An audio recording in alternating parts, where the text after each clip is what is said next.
12 जून 2025 को मुंबई का Chhatrapati Shivaji Maharaj international airport रोजमर्रा के काम से भरा हुआ था। एयर इंडिया की फ्लाइट AI-171, एक बोइंग 777-300ER, 328 पैसेंजर्स और 16 क्रू के साथ लंदन के लिए अपनी रात भर की जर्नी के लिए तैयार हो रही थी। कैप्टन रोहन शर्मा और फर्स्ट ऑफिसर अंजलि वर्मा दोनों बहुत एक्सपीरियंस्ड थे और फ्लाइट को लीड कर रहे थे। फ्लाइट से पहले की चेकिंग एकदम सही थी। एयरक्राफ्ट एकदम परफेक्ट कंडीशन में था। पैसेंजर्स सेटल हो गए। उन्हें इस बात का अंदाजा भी नहीं था कि क्या ट्रेजेडी होने वाली है। एयरक्राफ्ट टाइम पर पीछे हटा, रनवे पर टैक्सी किया और टेक ऑफ की क्लियरेंस मिल गई। रात 9:05 बजे इंजन गर्जना करने लगे और जेट रनवे पर तेजी से बढ़ने लगा। V1, कैप्टन शर्मा ने कहा, रोटेट। अगला हिस्सा रात के आसमान में ऊपर उठा। जो लोग भी देख रहे थे उनके लिए यह मॉडर्न एविएशन की एक तस्वीर थी, सेफ, पावरफुल, रोजमर्रा की। किसी को शक नहीं था कि यह नॉर्मल डिपार्चर जल्द ही एक ग्लोबल ट्रेजेडी बन जाएगा। मुंबई से ऊपर की ओर उड़ान एकदम सही थी, जब तक कि बिना किसी वार्निंग के दोनों इंजन शांत हो गए। जानी पहचानी गर्जना गायब हो गई। उसकी जगह एक अजीब सी खामोशी और जोर से बजने वाले अलार्म ने ले ली। पायलटों को एक बुरे सपने का सामना करना पड़ा, कम ऊंचाई पर 2 इंजन का फेल हो जाना। डेटा से बाद में पता चला कि दोनों fuel control switch cut off पर चले गए थे, जिससे तुरंत पावर कट हो गई थी। 777 एक 350 टन का ग्लाइडर बन गया और तेजी से ऊंचाई खो रहा था। नीचे शहर की लाइट्स खूबसूरत से डरावनी लगने लगी, क्योंकि पायलट कंट्रोल के लिए लड़ रहे थे। टेकोनफ के कुछ ही देर बाद सर्वाइवल के लिए स्ट्रगल शुरू हो गया था। कॉकपिट वॉइस रिकॉर्डर में अविश्वास और अर्जेंसी रिकॉर्ड हो गई थी। वह क्या था? वर्मा ने पूछा। हमने दोनों इंजन खो दिए हैं, शर्मा ने जवाब दिया, फोकस्ड लेकिन शॉक्ड। ट्रेनिंग ने काम संभाला। शर्मा ने स्पीड बनाए रखने के लिए अगला हिस्सा नीचे किया। वर्मा इमरजेंसी चेकलिस्ट चलाने लगी। वजह हैरान करने वाली थी। न कोई आग, न कोई वार्निंग, बस अचानक खामोशी। मेडे मेडे मेडे, उन्होंने डिक्लेयर किया, एयर ट्रैफिक कंट्रोल को अलर्ट करते हुए। कंट्रोलर्स ने एयर स्पेस खाली कर दिया, लेकिन पायलटों के पास कोई थ्रस्ट नहीं था। इंस्ट्रूमेंट्स में सही इंजन दिख रहे थे, लेकिन कोई फ्यूल फ्लो नहीं था। विरोधाभास साफ था, इंजन को फ्यूल नहीं मिल रहा था, लेकिन क्यों? क्रू जवाब ढूंढने के लिए तेजी से काम कर रहा था, क्योंकि जमीन करीब आ रही थी। इस अफरा तफरी के बीच क्रू दोनों इंजन को फिर से स्टार्ट करने में कामयाब रहा। एक पल के लिए उम्मीद बढ़ गई, क्योंकि इंजन फिर से गर्जना करने लगे, लेकिन एयरक्राफ्ट ने बहुत ज्यादा ऊंचाई खो दी थी। अब जमीन से 800 फीट से भी कम ऊपर था। मुंबई के अर्बन स्प्रॉल से घिरा हुआ, ऊपर चढ़ने की कोई जगह नहीं थी। कैप्टन शर्मा रनवे की ओर मोड़ने के लिए लड़ रहे थे, लेकिन जमीन उनसे मिलने के लिए ऊपर आ रही थी। टेरन, टेरन, ऊपर खींचो, सिस्टम ने वार्निंग दी, लेकिन फिजिक्स माफ करने वाली नहीं थी।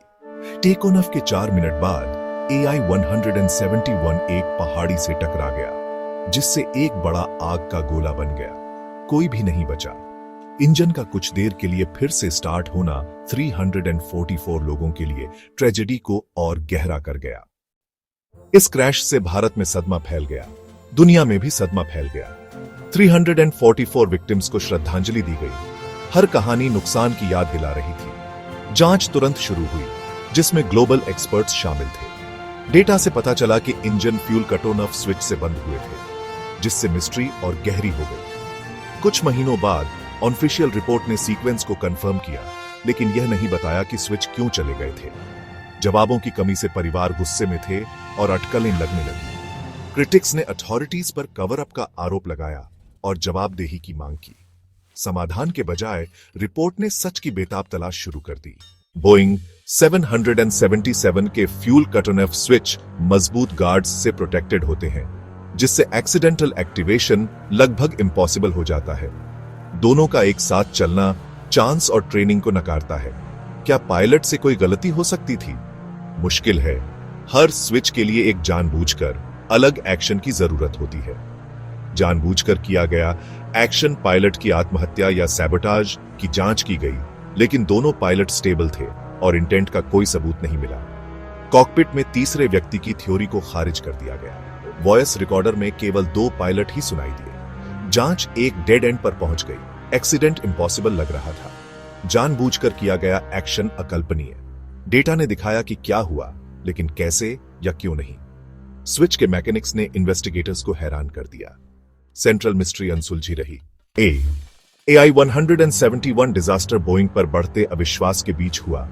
737 मैक्स क्रैश के बाद उन ट्रेजेडीज ने सेफ्टी पर प्रॉफिट के पैटर्न को उजागर किया और पब्लिक के भरोसे को कम किया। AI-171 के लिए कोई साफ वजह न होने पर शक मैन्युफैक्चरर की ओर मुड़ गया।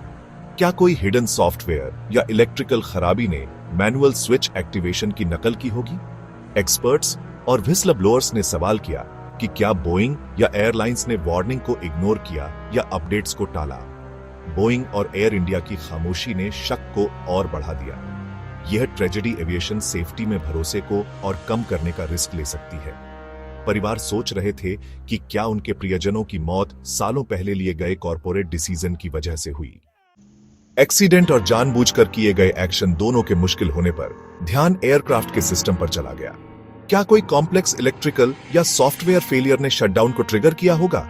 777 का फ्लाई बाय वायर सिस्टम और लाखों लाइन का कोड इनफॉलिबल नहीं है। एक शॉर्ट सर्किट या रेयर सॉफ्टवेयर बग थ्योरी में पायलट के इनपुट के बिना फ्यूल वाल्व को बंद कर सकता है। ऐसे फेलियर को साबित करना लगभग इम्पॉसिबल है, खासकर आग लगने के बाद। इन्वेस्टिगेटर्स ने सबूतों की तलाश की, लेकिन ज्यादातर नष्ट हो गया था। सिस्टम फेलियर की पॉसिबिलिटी एक भूतिया अनकन्फर्म्ड थ्योरी बनी हुई है। कॉकपिट वीडियो की कमी जांच में एक बड़ी कमी है। इमेज रिकॉर्डर यह दिखा सकते थे कि फ्यूल स्विच के साथ क्या हुआ था। प्राइवेसी कंसर्न ने उनके एडॉप्शन को रोक दिया है, लेकिन सच की जरूरत बहुत ज्यादा है। वीडियो के बिना इन्वेस्टिगेटर्स को अटकलें लगानी पड़ती हैं, जिससे एक सुलझने वाली पहेली एक मिस्ट्री बन जाती है। AI-171 ट्रेजेडी बदलाव के लिए एक उत्प्रेरक होनी चाहिए। स्ट्रिक्ट प्राइवेसी प्रोटेक्शन के साथ mandatory cockpit image recorder future safety के लिए जरूरी है। परिवारों के लिए यह बदलाव बहुत देर से आया है, लेकिन यह एंश्योर कर सकता है कि फ्यूचर इन्वेस्टिगेटर्स को फिर कभी अंधेरे में नहीं रखा जाएगा। 1 महीने बाद AI-171 के भाग्य को लेकर खामोशी बहरा कर देने वाली है। अधूरा रिपोर्ट परिवारों को अनिश्चितता में छोड़ देता है और पब्लिक जवाबों की मांग कर रही है। मैकेनिकल फेलियर को समझा जा सकता है, ह्यूमन एरर को माफ किया जा सकता है, लेकिन ऑफिशियल खामोशी एक अन्याय है। एयर इंडिया, बोइंग और इंडियन गवर्नमेंट को ट्रांसपेरेंसी और एक नए सिरे से जांच करनी चाहिए। सच की तलाश मस्ट कंटिन्यू, लगातार और पब्लिकली। ये एविएशन में विश्वास बहाल करने और खोई हुई 344 जिंदगियों का सम्मान करने के बारे में है। हमें जवाबदेही की मांग करनी चाहिए और कॉकपिट वीडियो रिकॉर्डर जैसे बदलावों के लिए प्रेशर डालना चाहिए। उनकी याद एक सुरक्षित फ्यूचर को ड्राइव करे। हम नहीं फॉरगेट और हम साइलेंट नहीं रहेंगे।